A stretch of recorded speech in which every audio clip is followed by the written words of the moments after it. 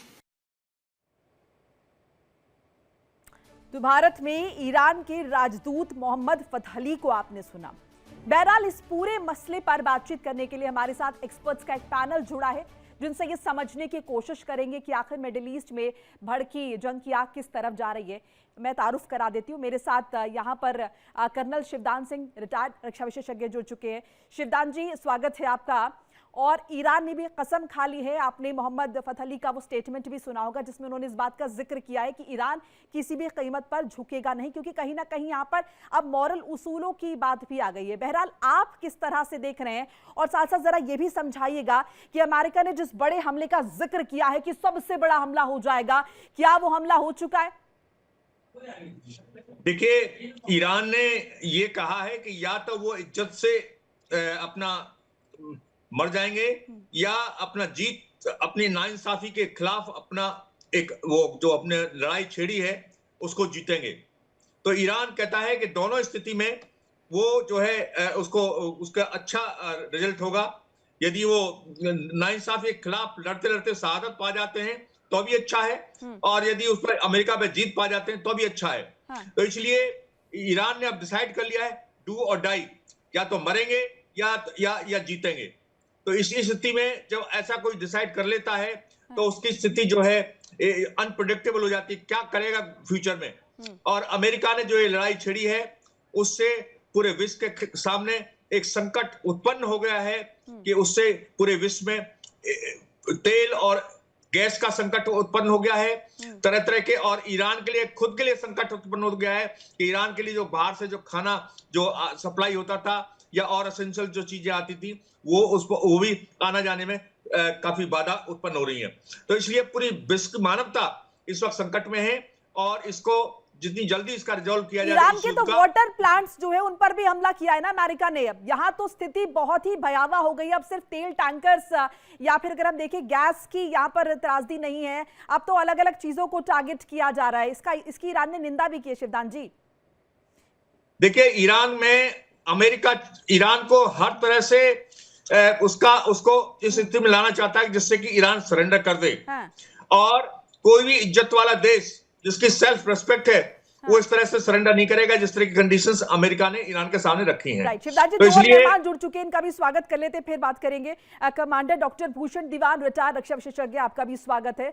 और मल्लिका पांडे जुड़ चुकी है, फॉरेन एक्सपर्ट, आपका भी स्वागत है मल्लिका जी। मल्लिका जी, यहाँ पर शिवदान जी से मैं समझ रही थी, अब ईरान ने जो स्टेटमेंट दिया, ईरान के जो राजदूत भारत में, उन्होंने कहा कि भाई डू एंड डाई की सिचुएशन है, सरेंडर तो नहीं करेंगे, क्योंकि अब आत्मसम्मान की बात भी आ गई। इस बात का भी जिक्र कर रहे हैं कि क्या कोई मुल्क आजादी से रह नहीं सकता, क्या किसी दूसरे मुल्क का राष्ट्रपति आएगा और किसी भी देश में घुस जाएगा और वहां के चीजों में हस्तक्षेप करेगा। आप किस तरह से देख रही है सिचुएशन को? कितना ज्यादा ये जो तीव्रता है युद्ध की, एक्सकेलेशन कितना ज्यादा बढ़ेगा? क्योंकि ईरान अब ये लगातार कह रहा है कि अब या तो हम मरेंगे या फिर हम जीत हासिल करेंगे, बीच का कुछ नहीं। बिल्कुल मोनिका जी, ईरान के लिए at the end of the day ये सर्वाइवल की लड़ाई है, जो हम बार बार भी आपके चैनल में मैं रिएटिरेट करती रहती हूँ कि ईरान के लिए सर्वाइवल की लड़ाई है। उसके लिए इकोनॉमी, उसके लिए कुछ भी किसी चीज से फर्क नहीं पड़ता। देखिए, अगर उसको इकोनॉमी से फर्क पड़ता तो कुछ टाइम पहले, वॉर के शुरू होने से पहले, आप देखिए उसका जो $1 है वो इज इक्वल टू 1.37 रियाल हो गया, 37 मिलियन रियाल हो गया था। उसकी इकोनॉमी की स्थिति देखिए, इतने सालों से वो सैंक्शन के अंडर है, इतने सालों से उसके जो आम जनता है उसको ब्रेड खरीदने या तेल खरीदने तक के, जो कुकिंग ऑयल है उसके खरीदने तक के पैसे नहीं थे। इतना इकोनॉमिक डिस्ट्रेस था। बट आईआरजीसी क्योंकि इतना करप्ट रहा है और क्रिप्टो में उनका हैवी इन्वेस्टमेंट रहा है, क्रिप्टो करेंसी में उनका हैवी इन्वेस्टमेंट रहा है आईआरजीसी का और सुप्रीम लीडर का, तो इसीलिए वो चल पा रहे हैं। तो उनको इकोनॉमी से कोई फर्क नहीं पड़ता मोनिका जी। उनको फर्क अभी जिससे पड़ता है वो है उनका सर्वाइवल की लड़ाई की आईआरजीसी। तो अमेरिका उन्हें जो तोड़ने की कोशिश कर रहा है मल्लिका जी, कैसे टूटेंगे वो? क्या विकल्प, क्या अमेरिका जो लगातार कह रहा, भी अमेरिका ने जिक्र किया कि सबसे बड़ा हमला होगा, जरा ये भी समझाएगा वो जिस बड़े हमले का जिक्र कर रहा है, सबसे बड़े हमले का, क्या वो हो गया है? क्या वो वही हमला है जिसका वो जिक्र कर रहा है? मोनिका जी, एग्जाम्पल एक इसमें हाईलाइट करना चाहूंगी, थोड़ा सा हिस्टोरिकल एग्जाम्पल लूंगी। 1980 से 1988 तक इराक ने, सद्दाम हुसैन की गवर्नमेंट ने यूएस और वेस्टर्न अलायंस से बैक्ड उन्होंने ईरान पर हमला किया था। करीब करीब 10 साल इसके रिपरकशन झेलने पड़े थे, और इसमें केमिकल वेपन्स भी यूएस ने सप्लाई किए थे इराक को, ईरान के अगेंस्ट। क्या हुआ? आयतुल्ला खमीनी उस समय थे पावर में ईरान में, कुछ भी नहीं हुआ। उनको लगा कि बॉर्डर से कुछ जगहें वो लोग हथिया लेंगे, केमिकल वेपन सिविलियंस के ऊपर यूज किए, तो बहुत महायुद्ध हुआ था उस समय में। बट उसका रिजल्ट क्या है? कुछ भी नहीं। अमेरिका को लास्ट में विड्रॉ करना पड़ा, इराक को लास्ट में विड्रॉ करना पड़ा। In fact Saddam Hussain topple down हो गए, बट ईरानियन रिजीम तब भी रहे।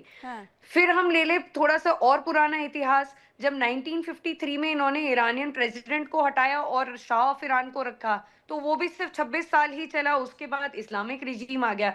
तो मोनिका जी, जो बेसिक चीज है, ईरान का जो पॉलिटिकल कल्चर है वो बहुत अलग है। वो दशकों के हिसाब से देखता है। और डोनाल्ड ट्रम्प की रणनीति क्या रहती है? बहुत शॉर्ट टर्म रहती है। जी। जाओ, अटैक करो, सिविल अनरेस्ट करो हाँ। और वापस लौट जाओ। हाँ। बट इस बार ऐसा नहीं हो सकता। ये वेनेजुला नहीं है, ये हाँ। ग्रीनलैंड नहीं है, ये ईरान है। At the end of the day हाँ। ये लॉन्ग टर्म दशकों तक लड़ाई करने के लिए सक्षम है। हाँ। ये गुरिल्ला वॉर में माहिर है, तभी तो वो बूट्स ऑन द ग्राउंड नहीं हाँ। उतार रहे। अभी हम देखिए, एक लास्ट चीज मैं- ऐड करूंगी मोनिका हाँ। जी। यूएस के प्रेसिडेंट जाते हैं कुर्दी नेता के पास और उनसे बोलते हैं, उनसे गुहार लगा रहे हैं कि आप अपने 3-4 हजार इंटरनल इनसिक्योरिटी बढ़ाइए ईरान में, उसके हाँ। रिजीम को टॉपल डाउन करें। तो हाँ। अगर इतना ही एयर स्पेस उन्होंने ले लिया होता, इजराइल और ईरान ने ले लिया होता, तो स्ट्रेट ऑफ हॉर्मूज आज के टाइम में खुल जाता। तो उनको कुर्दी नेताओं के जाने के लिए क्यों, मतलब उनकी मजबूरी हो गई। तो मोनिका जी, आसान नहीं है एक रिजीम लेकिन को टॉपल यहाँ पर डाउन भूषण करना। दीवान जी, अमेरिका ये कह तो रहा है, अमेरिका इजराइल की, भैया हमने तो 90% खत्म कर दिया है, अब कुछ बचा नहीं है। तो ये क्या सिर्फ मॉरल ग्राउंड पे या फिर कहें कि एक साइकोलॉजिकल तरीके से ईरान पर दबाव बनाने की कोशिश है? बिल्कुल मोनिका जी, इंफॉर्मेशन वॉर है ये। और आप समझें, जो वेस्टर्न मीडिया है यूएसए का, इजराइल का और यूरोप का, वो डोमिनेट करता है। वो कोई भी नैरेटिव चला देते हैं। ये तो फैक्चुअल बातों पे नैरेटिव चला देते हैं, तो आइडिया पे भी नैरेटिव चला देते हैं। Weapons of mass destruction Iraq के पास है, ये न्यूक्लियर बॉम्ब बना रहा है ईरान, कोई हमें खतरा, ये सब बातें करते हैं। बिल्कुल ठीक कहा मल्लिका जी ने। 8 साल तक ईरान लड़ता रहा इराक के। आप, ये मुझे याद आता है वियतनाम का, वो सब लोग जमीन खोद के नीचे घुस जाते थे। घास की रोटी खाएंगे, अमेरिका के सामने घुटने नहीं टेकेंगे ईरान। अफगानिस्तान में भी कुर्सी भाग गए अमेरिकन फोर्सेस वहां से अपनी जान बचा के, आप देख रहे हैं। और ये जो ये वही वही, और इनके ईरान में पहाड़ भी काफी हैं। हाँ। तो ये देखिए, जब कुछ स्वाभिमान की बात आती है तो ये एशियन कंट्रीज का कहीं पे रुकते नहीं है, और खासकर ईरान। हाँ। ईरान एक शिया कंट्री, 2500 साल पुराना इनका कल्चर है। हाँ। इनका डेरियस एम्पायर ईरान का दुनिया का सबसे बड़ा एम्पायर था, दुनिया का बड़ा एम्पायर था। राइट। ये उनकी खून में है। तो अमेरिका क्या कर रहा है, और कुर्द को उठा के ले आएंगे। वो कुर्द अमेरिका को भगोड़ा समझते हैं, विश्वासघाती समझते हैं। हाँ। और कुर्ड्स को तब से कह रहे हैं, आप लड़ाई करो ईरान के अगेंस्ट, शिया के अगेंस्ट, आपको इंडिपेंडेंट इराकी लैंड दे देंगे, कुर्द लैंड बना के दे देंगे, कुर्दिस्तान बना के दे देंगे। कुर्द बहुत हैं, इराक में हैं, ईरान में हैं, बहुत जगह पे हैं। हाँ। कोई नहीं बना के दिया उन्होंने, मार खा रहे हैं बेचारे, वो भी लड़ाके हैं। तो ये जो है, ये जल्दी रुकने वाला नहीं है। ये और तो बिल्कुल ये आगे भी सवाल चले। उठता है कि भाई ये तमाम बातें तो अमेरिका को भी पता होंगी, फिर भी किस बिना पर वो ये कोशिश कर रहा है, किस बिना पर उसे लग रहा है कि वो ईरान पर दबाव बना लेगा। मैं आप लोगों के पास लौटूंगी, एक अपडेट साझा कर लूं। ईरान का खाड़ी देशों पर हमला लगातार जारी है। ईरान खाड़ी देशों पर लगातार अटैक कर रहा है। सऊदी अरब में डिप्लोमेटिक एरिया पर हमला किया गया है। सऊदी अरब ने ईरान के ड्रोन हमले को हालांकि नाकाम किया है। ईरान के 15 ड्रोन को इंटरसेप्ट कर मार गिराया है। तो ये बड़ी जानकारी आपके साथ साझा कर रहे हैं। सऊदी अरब में डिप्लोमेटिक एरिया पर अटैक हुआ है। सऊदी अरब ने ईरान के ड्रोन हमले को नाकाम किया है। ईरान के 15 ड्रोन को इंटरसेप्ट कर मार गिराया गया है। शिवदान जी, लगातार सऊदी अरब पर भी ईरान के जो अटैक है वो हो रहे हैं। अब सऊदी अरब ने पाकिस्तान से भी कंसल्ट किया है। सो क्या आप ये माने कि पाकिस्तान की भी इसमें एंट्री हो रही है, और अब ये जो युद्ध है ये मिडिल ईस्ट से निकलकर, यानी कि ये अब इस तरफ भी आने वाला है? देखिए, आपको याद होगा कि सऊदी अरब के साथ पाकिस्तान का सिक्योरिटी एग्रीमेंट है। तो पाकिस्तान को उसकी सुरक्षा के लिए उसकी हेल्प करनी चाहिए। तो यदि उस सिक्योरिटी एग्रीमेंट के अनुसार पाकिस्तान सऊदी अरब के साथ आता है, तो इसका मतलब ये एशियन देश जो है, ये पाकिस्तान भी उसमें इन्वॉल्व हो जाएगा। और पाकिस्तान इस वक्त इस स्थिति में नहीं है कि वो जाके ईरान के साथ, सऊदी अरब के साथ अपना वो करे, क्योंकि उसका ऑलरेडी अफगानिस्तान के साथ उसका युद्ध चल रहा है। तो इसलिए पाकिस्तान जो है डबल उसमें है कि अब सऊदी अरब की हेल्प करे या अफगान सीमा पर अफगानिस्तान के साथ अपना उससे टक्कर ले। तो इससे क्या है, पूरे एशिया में स्थिति अनस्टेबल हो जाएगी यदि पाकिस्तान भी इस युद्ध में इन्वॉल्व होता है तो। मगर एक बात मैं बताना चाहता हूं कि ईरान जो है, इतना इजी नहीं है ईरान को इस युद्ध को लंबा खींचना, क्योंकि ईरान के अंदर इंटरनल पॉलिटिकल अनस्टेबिलिटी भी चल रही है। राइट, मैं उसी का जिक्र करने वाली थी। राइट, इकोनॉमिक उसका जो उतनी स्थिति नहीं है इकोनॉमिक उस वे में भी कि वो लंबी लड़ाई को झेल सके। और उसके बाद जो उसके क्रिटिकल रिसोर्सेज हैं जैसे वाटर रिसोर्सेज और जैसे और भी रिसोर्सेज हैं, खाने का सामान वो भी कम होता चला जा रहा है। इसलिए ईरान जो है इस युद्ध को ज्यादा सस्टेन नहीं कर पाएगा उसके जो इन फैक्टर के अनुसार। तो इसलिए इस युद्ध का मैं चाहता हूं और शायद इन कंडीशनों में ये युद्ध अगले 8-10 दिन में समाप्त हो सकता है। बिल्कुल मल्लिका जी, सिर्फ युद्ध इसी से थोड़ी लड़ा जाएगा कि हमारे मंसूबे, हमें लगता है कि हम झुकेंगे नहीं, आपको और भी चीजों की दरकार है। सो ऐसे में क्या स्थिति नजर आती है? अब ईरान में ये भी अगर हम देखें मतभेद भी नजर आ रहा है। वहां के राष्ट्रपति लगातार कह रहे हैं कि भाई हम खाड़ी देशों पर हमला नहीं करना चाहते हैं, लेकिन खाड़ी देशों पर तो अटैक हो रहे हैं। सो क्या अंदर खाने भी सब ठीक नहीं है? मतभेद भी चल रहे हैं आपके पास, आपके रिसोर्सेज भी कितने दिन चलेंगे? ऐसे बहुत सारे प्रश्न हैं। ऐसे में कितने दिन ये युद्ध एक्सटेंड होगा और क्या अमेरिका इस बात को बखूबी समझ रहा है और इसीलिए लगातार जो है ईरान को दबाने की कोशिश? मल्लिका जी संक्षेप में रखिएगा प्लीज। जी मोनिका जी, बहुत शॉर्ट में देखिए, ईरान के पास अभी भी मिसाइल 100 से ऊपर मिसाइल सिटीज हैं। उसके बाद शाही ड्रोन्स हैं जो इंटरसेप्टर से नहीं जा रहे। देखिए $2 बिलियन ऑलरेडी लूज हो चुके हैं। यूएस के 900 मिलियन पर डे यूज कर रहा है यूएस पूरे इंटरसेप्टर्स और मिसाइल्स में।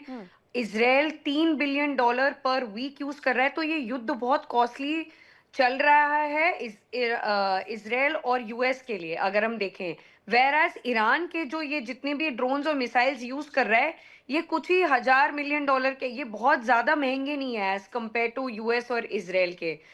और जहां तक बात आती है, ये एक पॉइंट है जो मुझे लगता है कि यूएस एक लंबी वॉर नहीं खींच सकता है ईरान के साथ, क्योंकि उसको ये युद्ध बहुत ज्यादा महंगा पड़ रहा है, ना कि इजराइल भी। वेराज ईरान के लिए, जैसे मैंने पहले भी बोला मोनिका जी, ये एक सर्वाइवल की लड़ाई है। उसको कोई फर्क नहीं पड़ता। उसकी आम जनता जब इकोनॉमिक डिस्ट्रेस में सड़कों पर आ गई थी, उसने क्या किया? रिस्पांस क्या था रेजिम का? उन्होंने ब्लेटेंट अटैक किया है उनके ऊपर। उनको इकोनॉमी से, फिर से मैं बार बार हाईलाइट करूंगी, उनको इकोनॉमी से कोई फर्क नहीं पड़ता है। उनको सिर्फ फर्क पड़ता है कि उनकी जीत इसमें होगी कि अगर वो रिजीम पूरे अटैक में सस्टेन कर जाए एंड तक। और जितना लंबा वॉर खींचेगा उतना ही ईरान के लिए बेनिफिशियल रहेगा इकोनॉमिक वाइज। तो हमें ये बहुत कंसीडर करने की जरूरत है। जी मोनिका जी, ठीक है। इस बीच एक अपडेट साझा कर ले। अमेरिका और इजराइल की ईरान से जंग लगातार जारी। अपडेट्स लगातार आपको बता रहे हैं। यूएस इजरायली फाइटर जेट ने बमबारी की है ईरान के ऑयल इंफ्रास्ट्रक्चर पर। भीषण हमला, 30 बड़े ऑयल स्टोरेज टैंकर्स पर बमबारी। दक्षिणी तेहरान में तेल डिपो पर भीषण हमला हुआ है। अटैक से रिफाइनरी के आसपास आग लग गई है। बमबारी से ऑयल स्टोरेज टैंकर्स में आग लग गई है। तो ईरान के ऑयल इंफ्रास्ट्रक्चर पर भी भीषण हमला लगातार नजर आ रहा है और 30 बड़े ऑयल स्टोरेज टैंकर्स पर भीषण बमबारी। भूषण दीवान जी, हम यहाँ पर जिक्र इसका भी कर रहे थे किस तरह से अंदर खाने ईरान में भी सब कुछ ठीक नहीं, क्योंकि एक तरफ ये एटीट्यूड है जो राष्ट्रपति वहां के कह रहे हैं खाड़ी देशों से कि हम आप पर अटैक नहीं कर रहे हैं, लेकिन आईआरजीसी का एक अलग एटीट्यूड है। वहां के जो कट्टरपंथी हैं उनका एक अलग एटीट्यूड है। वो कह रहे हैं कि भाई क्यों माफी मांगनी और क्यों झुकना है? आपने यहाँ पर अमेरिका को शरण दी ना, आपने अपने यहाँ पर कैंप बनने दिए यूएस के, तो इसीलिए हम हमला कर रहे हैं। इसमें गलत क्या है? मोनिका जी, बात समझने की ये है, हमला शुरू किसने किया है? अमेरिका ने किया है। और किस इरादे से किया है? किस वॉर एम से किया है? इस वॉर एम से किया है कि हम रजीम चेंज करेंगे। अभी तक तो 9 दिन चल रहा है, रजीम चेंज कर नहीं पाए। अब सवाल यह है कि आगे रजीम चेंज कर पाएंगे? अगर नहीं कर पाते, इतनी बड़ी सुपर पावर अमेरिका है और इजराइल के साथ मिलकर कर रहा है, तो हार ही गए ना। अगर आपको डिसिसिव विक्ट्री नहीं मिलती किसी भी लड़ाई में, जो मैं चाहता हूं वो नहीं मिलता, तो आप समझो हार गए, इतना खर्चा करके भी। ये सवाल है। तो जैसे ना इसका, और खर्चा जो इतना हो रहा है, $10,000-12,000 का तो ड्रोन है, मतलब आप समझो 18 लाख का रुपए, इंडियन रुपए पकड़ो तो।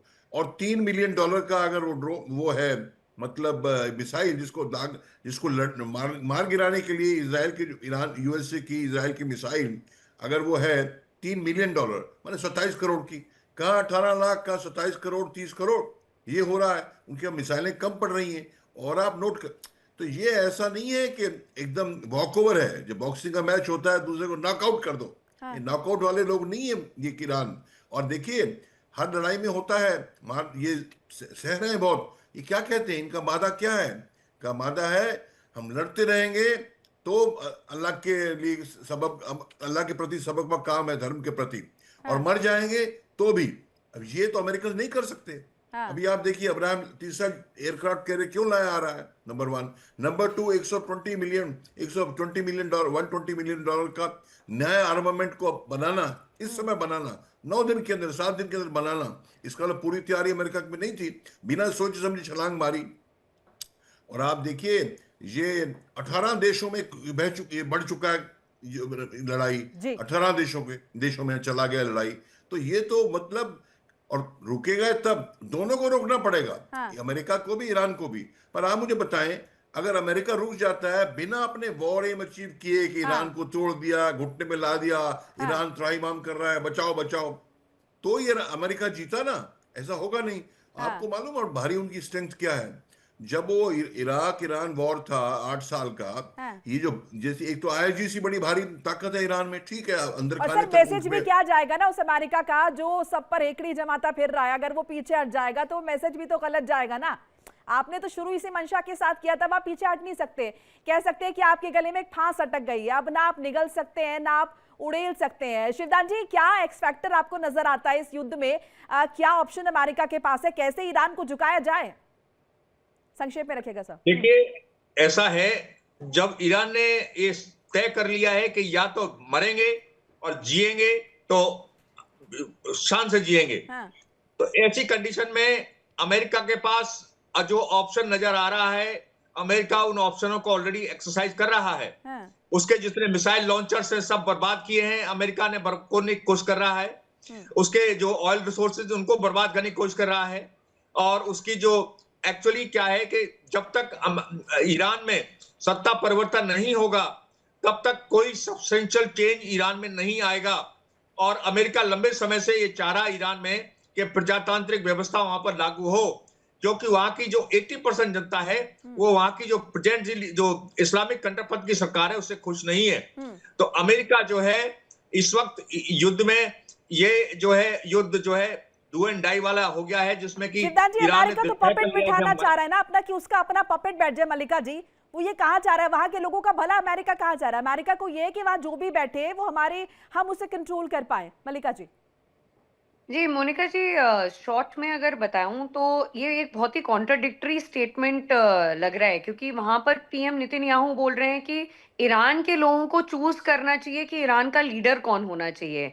वेरएज हम देख रहे हैं कि ट्रम्प जो उन्हीं के साथ वॉर लड़ रहे हैं वो बार बार ये बोल रहे हैं कि ईरान में वही बैठेगा जो मैं चाहूंगा, हमें इन्वॉल्व करे ईरान पूरे प्रोसेस में। तो देखिए, जब भी ये ट्रम्प का जो मेगलोमेनियक नेचर है, ये सेल्फ ऑब्सेस्ड जो नेचर है, मोनिका जी, वो मतलब किस लेवल पे जा सकते हैं। पहले उन्होंने उनके जो हर वक्त ये बयान बदलते जा रहे हैं, कभी वो बोलते हैं कि हम ईरान के लोगों के लिए ये कर रहे हैं, ईरान के लोगों को लीडर चूज करना चाहिए, फिर हफ्ते भर बाद उनसे पूछो तो वो बोलते हैं कि हम पूरे उसमें इन्वॉल्व होंगे। तो ये बहुत ही कॉन्ट्राडिक्शन और हिपोक्रेसी की निशानी है मोनिका जी। वेरएज हम देख रहे हैं कि पीएम नेतन्याहू फोकस कर रहे हैं कि ईरान को चूज करने दीजिए, जितने भी लीडर्स उनके साथ इन्वॉल्व हैं वो भी यही रिएटिरेट कर रहे हैं, बट ट्रम्प का है इसमें हम अलग बयानबाजी देख रहे हैं मोनिका जी। बाकी बची बात रहती है कि कभी भी हिस्टोरिकली भी देखा जाए मोनिका जी, तो अमेरिका का इतिहास बहुत ज्यादा अच्छा नहीं रहा है। जब भी उन्होंने रिजीम चेंज करने की कोशिश की है और लीडर चुनने की कोशिश की है, वेनेजुला में फॉर एग्जांपल हम ले लेते हैं कि उन्होंने क्या किया, मदुरो को हटाया, बट किसको चुना उसकी जगह? उन्हीं के वाइस प्रेसिडेंट को, उन्हीं की ही पूरी करप्ट पॉलिटिकल पार्टी को, जो वहां पर पहले ऐसा थोड़ी ना था कि मदुरो ही वहां पर करप्ट थे, वो तो पूरा पॉलिटिकल चेन उनका करप्ट था। तो उन्होंने कुछ रिमूव नहीं किया है मोनिका जी वहां पर। तो ये हिपोक्रेसी और कॉन्ट्रडिक्शन का मतलब उनका ये एडजेक्टिव हो चुका है मोनिका जी। जी बिल्कुल, राष्ट्रपति ट्रम्प लगातार वो बदल भी रहे हैं, बयान बदल रहे हैं। मुझे लगता है ये तो कवर हुआ ना कि वहां की जनता चुन ले, हम वहां की जनता का हित चाहते हैं। असल में तो आपके दूसरे हैं। वो वेनेजुला के केस में भी हमने देखा, वो उससे पहले भी आप जिन जिन देशों में अपना हस्तक्षेप करने की कोशिश कर चुके हैं। बहरहाल आप सभी का बहुत बहुत शुक्रिया हमारे साथ जुड़ने के लिए, अपना वक्त हमें देने के लिए। एक एक अपडेट लगातार हम साझा कर रहे हैं। युद्ध से जुड़ी उन सबके बीच सवाल ये भी उठ रहा है कि मिडिल ईस्ट की जंग और कितने दिन चलने वाली है, क्योंकि ईरान तो ये कह चुका है कि वो झुकने को तैयार नहीं है, रुकने को तैयार नहीं है। डू एंड डाई की स्थिति होने वाली है। अमेरिका के सामने भी चुनौती है, क्योंकि अब वो आगे तो बढ़ चुका है। ऐसे में अगर वो पीछे जाता है तो संदेश क्या जाएगा वैश्विक स्तर पर। देखिए इंडिया डेली 24/7 अब आपकी स्मार्ट टीवी पर। इंडिया डेली मौजूद है सभी डिजिटल प्लेटफॉर्म पर लाइव और लगातार। इंडिया डेली 24/7 हर दिन राष्ट्र को समर्पित।